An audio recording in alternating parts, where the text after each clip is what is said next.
Hi everyone, this is Sumera Salim and I'm going to present a paper for the 2021 conference organized by the Association for the Study of Literature and Environment. My paper is included in the panel entitled Emergent Environments. Uh, so I begin with the presentation. That is a very brief one. So the title of my paper is City as a Barometer of Crisis and Imagining of Future, a reading of Bapsi Sidhwa's uh, City of Sin and Splendor writings on Lahore, which was published in 2005.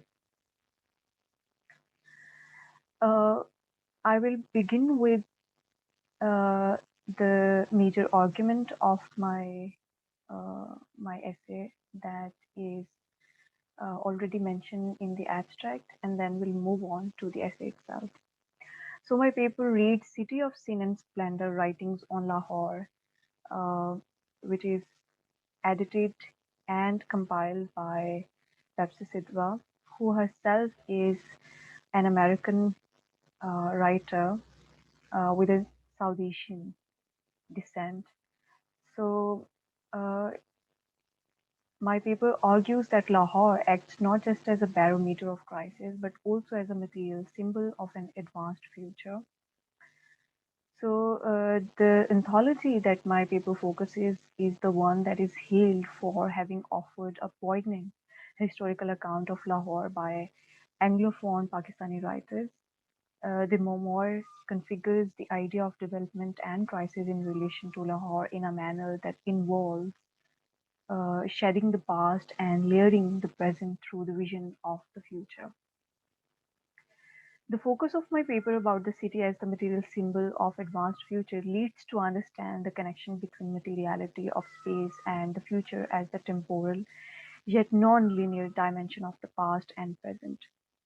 In view of this linkage between city as a space of future and its intimate relation to history, my paper attempts to explore the ways Lahore is depicted as the site of development, where the notion of development, though, seems to bring in the modernist vision of progress, but in actual it is the alternative view of spatiality emerging from Sidhwa's memoir that refutes the linear and individualizing understanding of development that Lahore uh, as an urban space is usually marked with. Carrying on the legacy of the partition and uh, the shared history of crisis and responsiveness to it, Lahore, as Claire Chamber puts in her extensive essay on the representation of Lahore published in 2014, reshapes the concept of development as relative to cultural environment, directly impacted by economic and political imperatives. In view of this context, I begin reading Sidhwa's anthology, having outlined following questions. How does the representation of Lahore in Sidhwa's anthology, City of Sin and Splendor, Writings on Lahore, reconfigure the city as a space of development? With what notion of development of Lahore as the post-colonial city is invoked, and how does it add meaning to the way we understand development as a feature of sustainability? So my paper redraws the definition of development in view of the post-colonial concept of spatial changes linked to the history of the partition, the lingering effect of British rule and its cultural and economic impact is associated with the imagining of Lahore as the walled city, in which wall as a metaphor operates as a marker of not just security and connection, but also of differences and enclosure. The colonial residue shapes not just what Chamber relates to the analysis of works of Mohsin Hamid and Bapsi Sidhwa as post-colonial nostalgia, but rather as a site of development, the one that redefines how future imagining of the city is drawn, not through the modernist outlook, but through the historical and immediate responsiveness to crisis. So, with a focus on how the city serves as a barometer of political crisis, I attempt to understand the connection between development as a characteristic of futuristic discourse, the one that undergirds the concept of urban space as an evolving experience of not just the economic but also the cultural and the political. It further discusses how such notion of development comes under the spectrum of sustainability. In this context of what I call development, I have added to my paper the analysis of the stories on Lahore that Sidhwa has included in her memoir, The City of Sin and Splendor. So, ranging between the representation of Lahore divided into the pre-partition and post-partition era, the partition acts as a modality of crisis and trauma in Sidhwa's anthology. The majesty of Mughal Empire and the memories of the place called Lahore, whose very etymology of love as the son of Raja Ram Chandar is connected to various versions of the name Lahore as the Lovepur and Lohot of the Hindus, the Lohawar, Lohar, Lahanur, or Rahwar of the Mohammedans marks the shared history of Lahore. Such shared history of place relies on the enmeshing of the development linked to multiple ethnicities and their culture, which ultimately helped in reshaping the responsiveness to crisis the city has dealt with over the years. Fai's lament on the loss of shared culture of Lahore is recuperated by the hope he links to Lahore as the city of lights, whose luminescence serves as the transport for many years. On one hand, the similarity of mystical connection one can relate to the mysterious nature of time is the one the poetry of Iqbal, which has been added by Sidhwa in the anthology, adds to one's understanding on how the story of time's tyranny in Iqbal's work is, quote, a saga of time long spent, unquote, where there is only journey and no destination. While on the other, it is the rebellion against injustice and oppression that animates the idea of nation in Jalib's poetry, included in anthology, that the official version of history of the country that vigorously refutes the lies with which is transmitted the official version of history of the country. Jalib's work refutes the official version of history that draws a utopian yet linear view of development, and the same is demonstrated in one of his renowned poem, Dastur, which is roughly translated as Constitution. The poem, be- the poem reads, you say flowers are blooming on branches. You say the deprived are receiving wine. You say their bruised breasts are healing. This blatant lie, this corruption of the intellect, I'll not accept, I don't accept. Such portrayal of Lahore, which contains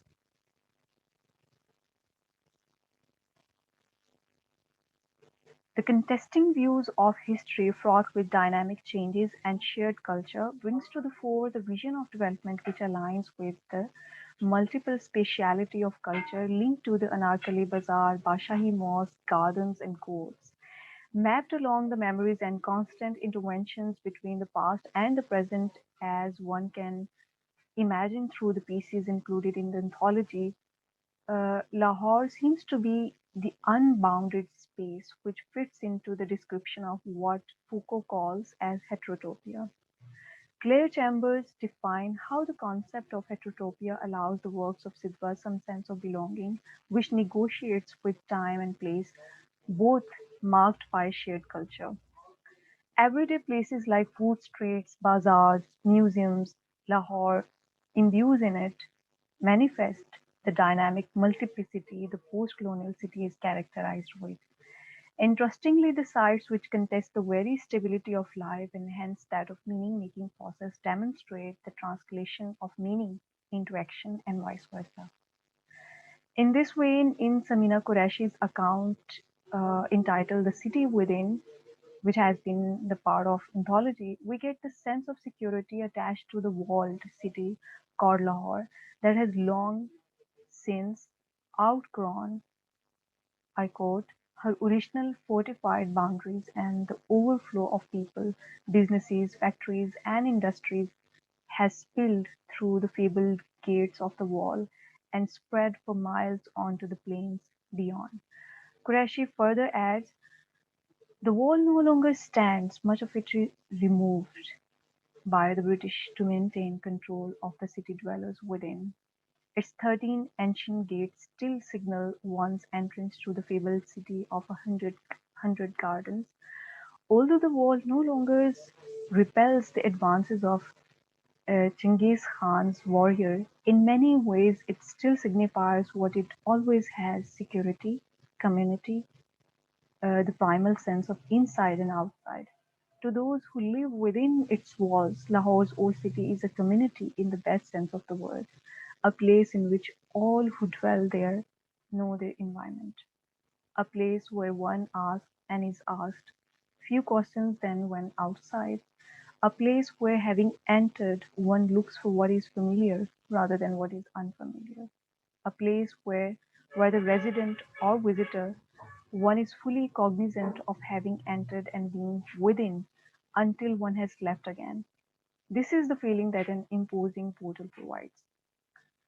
Linked to this outside and inside perspective of Lahore is the concept of justice, which, as described by Meenu Bhandara in the essay Eva Gardner and I, Post Partition Lahore, brings to our eyes the mock Mughal courts as judicial courts, which serve as the spaces of justice and freedom in the post colonial Pakistan. Interestingly, such spatial representation registers a rueful irony when functioning of such spaces is marked by the colonial legacy of the British law. Linked to this historical context of colonial rule is the generalized idea of brothel as a place of sin. In the essay entitled The Splendor of Hiramandi or Tibbi, Pran Neville clarifies that it would be the grossest mistake to consider Hiramandi as the place for the business of prostitution, as it was a place of culture, particularly in Mughal times, when some of the singing and dancing girls found their way to the royal court. There they enchanted the nobility, which sometimes included British guests, with their accomplishment in the fine arts, music, poetry, and dance. Witty conversationalists, they were engaged to teach etiquette and gentle manners to young men of aristocratic families. The elders visited them to enjoy their amorous company. Neville further relates the misrepresentation of Hiramandi as the place of prostitution and not as the home of culture to the times when, with the advent of British rule and disappearance of the old nobility, much of the grandeur of Hiramandi was lost. It was later on the patronage of the new princely states and the emerging landed gentry of the Punjab that the pleasure houses of Hiramandi continued to thrive with the troops of singing and dancing girls were engaged to perform before Rajas, Nawabs, and rich landlords. According to Neville, the presence of the artist from Hiramandi on the occasion of a wedding was considered to be a status symbol and an auspicious sign. The art of music has been confined to these families of Hiramandi for generations. They had produced some of the most famous singers of India.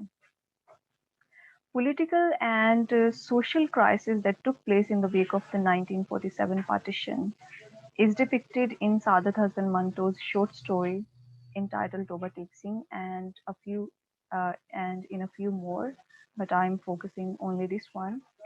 Uh, in the story Toba Tek Singh, through the character of Toba Tek Singh, mental stability is depicted, which, according to Stephen Alter, became the only conceivable response to the ruthless humanity of Hindu Muslim violence that was unleashed in the effect of the 1947 partition.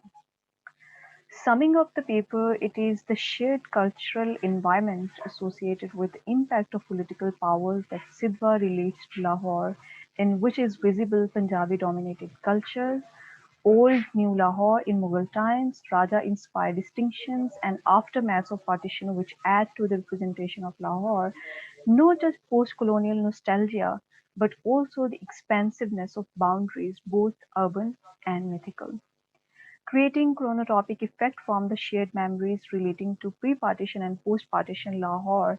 The anthology itself serves as the site of contestation between authentic and fictional past of Lahore, set through the prism which unsettles the linear concept of progress and development, somehow attached to the colonial hierarchy of power. In this view, the anthology Sidhwa has edited unravels historical changes which reshape the landscape of Lahore with emotional immediacy and thus redefines Lahore what can be called as the topology of alternative modernity. The history of loot and plundering Lahore has witnessed resonates with the fear of insecurity that the stories unravel. In this context, the imagining of city immediate accounts of resilience and hope structured in non-linear narrative of history, stories, and experiences of survival and human flourishing as captured in Sidhwa's collection reflects in a non-European humanist perspective the concept of development, which further adds to the imagining of future as a heterotopia, where responsiveness to crisis marks the post-colonial city like Lahore as sustainable. And with this, I end my presentation and thank all my panelists and the whole team which helped in organizing the 2021 conference for the Association for the Study of Literature and Environment. Thank you very much for having me.